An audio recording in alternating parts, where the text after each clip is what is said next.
Today we shall reflect on the life of St John De Britto. It is stated that when John, as a child, fell grievously ill, his mother, whose family was connected with the court of Lisbon, invoked the aid of the great Jesuit saint Francis Xavier and dedicated her son to him. In answer to her prayers, he recovered, and his mother vested him for a year in the garb worn in those days by the Jesuit fathers. From then on, John's heart burned to follow the example of the Apostle of the Indies, aspiring only to wear the habit of the great missionary and to devote his life to the conversion of the infidel. He was admitted into the Society of Jesus at the age of 15.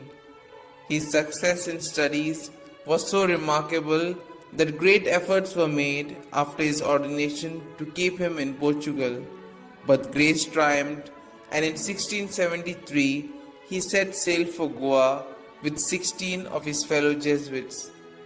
The rest of his life was spent amid incredible hardships and hindrances of all kinds in evangelizing in South India. When his mother became aware of his proposed trip to the Indies, she used all influence possible to prevent him from leaving his own country, even persuading the papal nuncio to intervene. But this was the reply of the future martyr: God has called me from the world to religious life. Now he calls me from Portugal to India. As superior of the Madura mission, he endured much pain as he travelled on foot throughout that vast region, only 10 degrees north of the equator. Those who worked with him in their letters to Europe speak in glowing terms of his courage and devotion, of the extraordinary austerity of his life, and the rich harvest of conversions which were the fruit of his labors.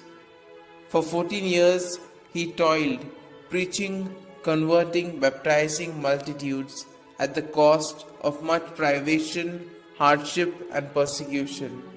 At last, after being seized, tortured, and nearly massacred by the heathens, he was banished from the country.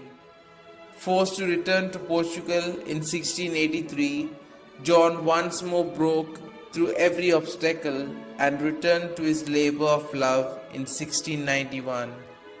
Like St John the Baptist, he died a victim of the anger of a guilty woman whom a convert king had put aside, and like the precursor, he was beheaded after a torturous imprisonment. He was canonized by Pope Pius XII in 1947.